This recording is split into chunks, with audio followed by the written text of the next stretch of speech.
Premier déplacement en Europe à l'occasion du sommet One Planet où il interviendra demain. Je vais lui dire combien il est le bienvenu et combien je suis très heureux d'avoir eu l'occasion d'échanger avec lui les sujets internationaux que nous avons en commun comme les sujets bilatéraux. Et je pense qu'il était extrêmement important que le président puisse être présent à ce sommet et intervenir tant son pays a pu lui-même connaître dans sa chair les conséquences du réchauffement climatique et des dérèglements climatiques que la région a pu avoir à subir. Ce premier entretien nous a permis de saluer la qualité des relations franco-haïtiennes et d'exprimer notre volonté commune d'œuvrer en faveur du changement indispensable au redressement de son pays et à l'amélioration des conditions de vie de sa population. Je veux ici saluer le travail très important qui est conduit par le président pour la lutte contre la corruption, le renforcement de l'état de droit et lui dire tout le soutien de la France dans ce contexte.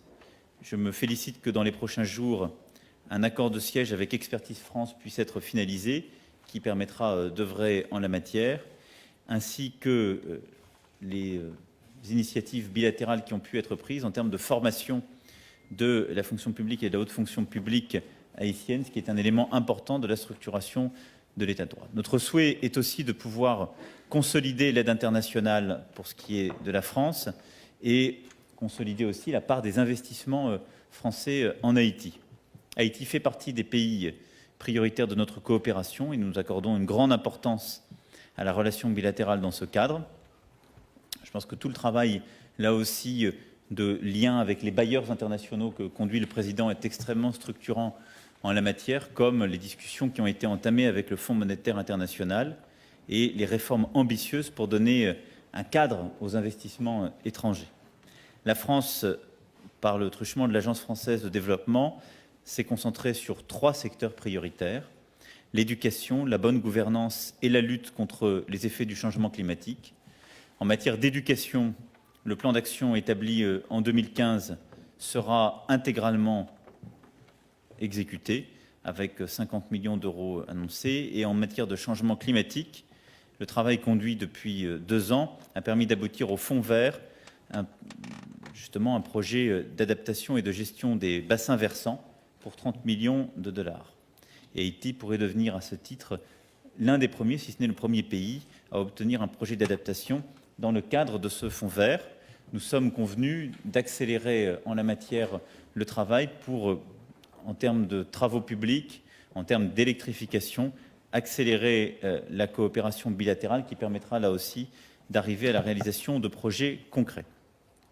Enfin, je souhaite que nous puissions également intensifier notre relation dans le cadre de la coopération régionale et de la CARICOM, dont Haïti va exercer la présidence à compter du 1er janvier prochain.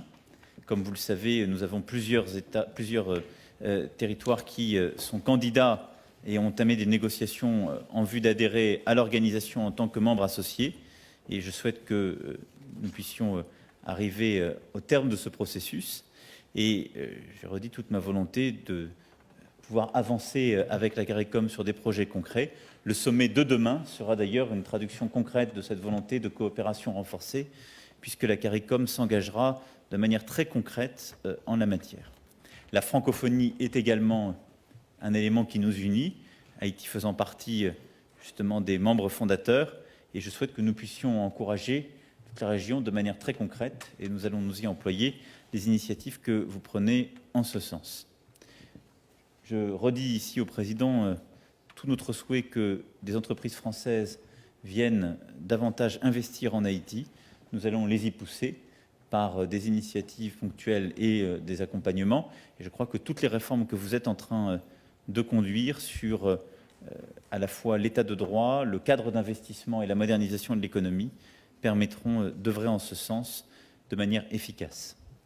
Voilà le contenu des échanges que nous venons d'avoir et qui permettront de scander le travail des prochains mois et qui me permettent de redire au président toute la joie que nous avons de l'accueillir ici à Paris, toute la détermination qui est la mienne de pouvoir agir ensemble pour son pays et agir ensemble contre le réchauffement climatique. Merci d'être là, Président. Merci. Au nom du peuple haïtien, et en mon nom propre, j'éprouve une immense satisfaction de mon entretien avec le président Emmanuel Macron sur un ensemble de sujets d'intérêt pour nos deux pays. Haïti et la France possèdent des liens forts d'amitié et de solidarité. Nous partageons pleinement la vision exprimée par le président Macron. Haïti croit que le développement est une décision et un processus national. Au cours de nos échanges, nous avons convenu de renforcer les liens commerciaux entre les deux pays. La coopération en matière d'éducation à tous les niveaux, surtout l'enseignement supérieur et la formation professionnelle, et aussi les capacités des institutions de l'État haïtien pour mieux faire face aux défis du développement. J'en profite pour saluer le leadership et l'engagement profond du président Macron pour la tenue du sommet sur le financement de l'action climatique. 2 ans après l'accord historique de Paris sur le changement climatique.